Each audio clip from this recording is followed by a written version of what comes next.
Fala, minhas potências, tudo maravilhoso mais uma vez, não é? Vamos lá, mais uma questão resolvida, mais uma questão para vocês. Nessa agora, um pouco de propagação de calor, transmissão de calor. Lembrando, antes de mais nada, que nós estudamos três tipos de transmissão: a condução, que ocorre nos sólidos, mais precisamente a condução ocorre nos metais, né? São sólidos mais precisamente metais. Né? Nesse caso aí, há uma transmissão de partícula para partícula, sempre da maior temperatura para a menor temperatura. As partículas vão passando essa energia térmica umas para as outras, agitando a próxima partícula e assim o calor se propagando, tá? A convecção a convecção que ocorre nos fluidos, ó, convecção. O que é fluido, Ratundi? Ó, fluido é tudo que flui naturalmente. E o que é que flui naturalmente? Líquidos e gases. Então, quando se fala de convecção, estamos nos remetendo às gasosas, transmissões de calor através de massas gasosas, né, que acontece diariamente na superfície terrestre, né, a troca de massa, isso vai dar origem à questão da brisa marítima, né, da brisa continental, aquilo que você vê em geografia, aquela inversão térmica toda, né? Então ocorre as massas gasosas transmitindo energia. Temos também os líquidos, né? Uma chaleirazinha aquecendo água, galera, onde vai haver essa troca de energia, né? Que ocorre também no aquecimento da água. Então, a gente tem líquidos e gases. Nessa convecção, é importante ressaltar que vai haver troca de massa, tá? Diferente na condução, que não há troca de massa, a condução é partícula transferindo energia para partícula, aqui vai haver uma troca de massa.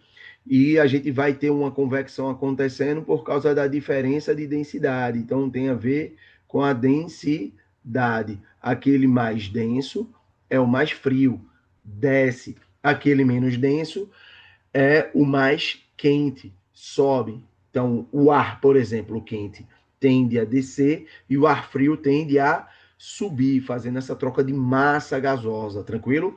É oriunda nas convecções, beleza?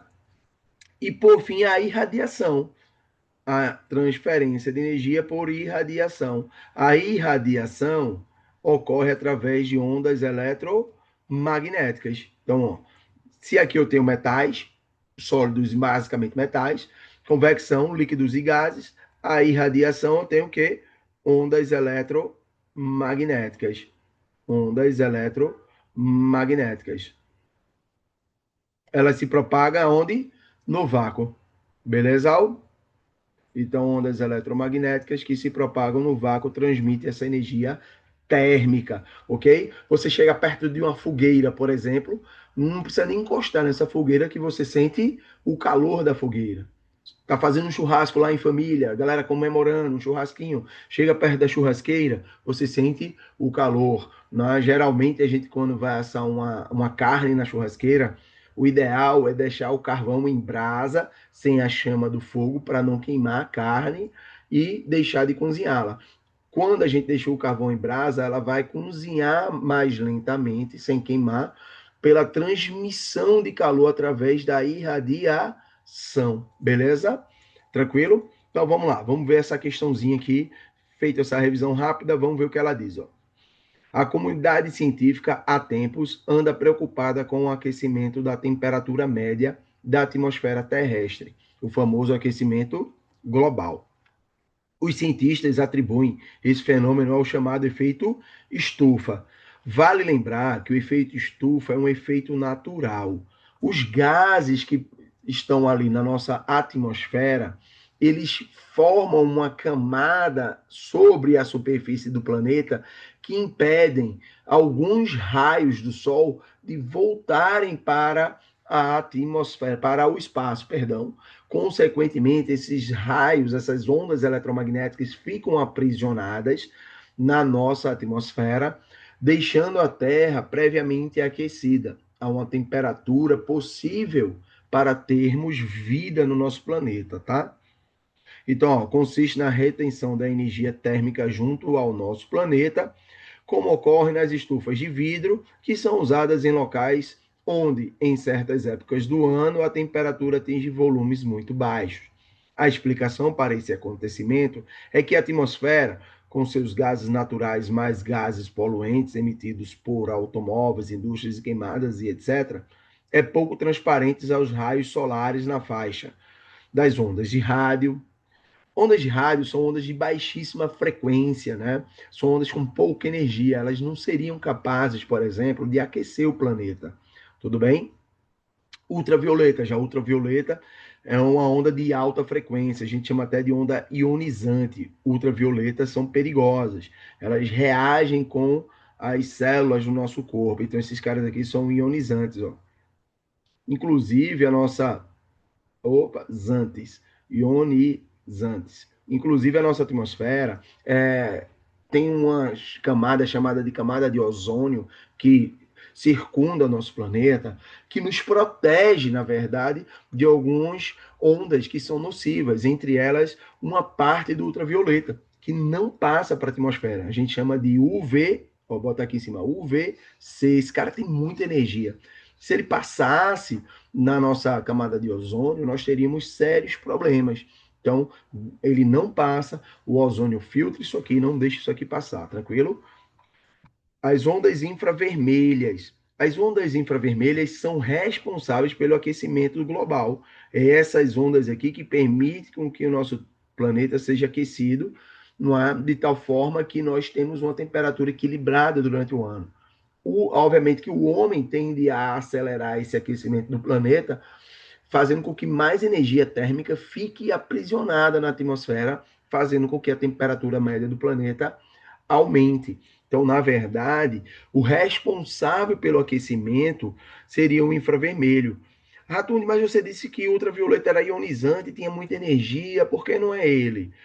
Veja bem, o ultravioleta ele não é responsável pelo aquecimento. Ele é responsável por um problema mais sério, que seria o quê?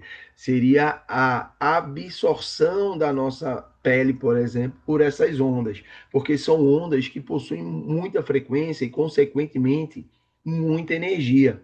Essas ondas, elas são extremamente nocivas. Se fizermos o uso contínuo dessas ondas eletromagnéticas, a possibilidade de virmos a adquirir um câncer de pele é muito alta, porque ela reage com a sua célula, né? Chega até a Terra apenas o VA e o VC, que são menos o VA e o VB, perdão. O VA e o VB chegam na nossa superfície, que são, na verdade, ondas com menos energia do que o C, mas que são perigosas, principalmente o B, tá? Mas não são responsáveis pelo aquecimento do planeta. Por fim, os raios gama que nem chegam aqui, né? Ninguém vai virar Hulk porque foi emitido raio gama no cara, né? Bruce Banner sofreu um acidente, né? E vira o Hulk. Na verdade, um acidente com raio gama causaria a morte da gente, né? Lembrando que raio gama, ele é a frequência maior de todos, é o que tem mais energia, ó. Então é a mais perigosa dessas ondas eletromagnéticas, tá? E por fim, o raio-x, que é onde você tira a radiografia, que também é extremamente perigoso, também tem uma frequência alta, também tem uma energia alta, mas menor do que o raio gama. Na sequência, é ultravioleta, raio-x e raio gama, que é o mais perigoso de todos, tá? Esse cara é realmente perigosíssimo. O raio-x também. Se você for fazer uma radiografia, por exemplo, você vai perceber que o operador ele se retira da sala enquanto está fazendo a radiografia em você. Ele não fica na sala, porque é extremamente perigoso e cancerígeno, sim, beleza? Visto que ela tem muita energia e vai reagir com a célula do corpo humano, podendo causar problemas como o câncer. Os operadores eles têm que passar por exames periódicos para saber o nível de radiação adquirida pelo seu corpo. Se houver qualquer ponto fora da curva, né, da tabela que eles têm lá, esse trabalhador tem que ser afastado imediatamente, beleza? Então, para nós aqui, a resposta correta fica sendo a letra C, são as ondas infravermelhas, as responsáveis pelo efeito estufa e o aquecimento global. Beleza, galera? Cheiro no coração, até a próxima questão. Tamo junto, gente.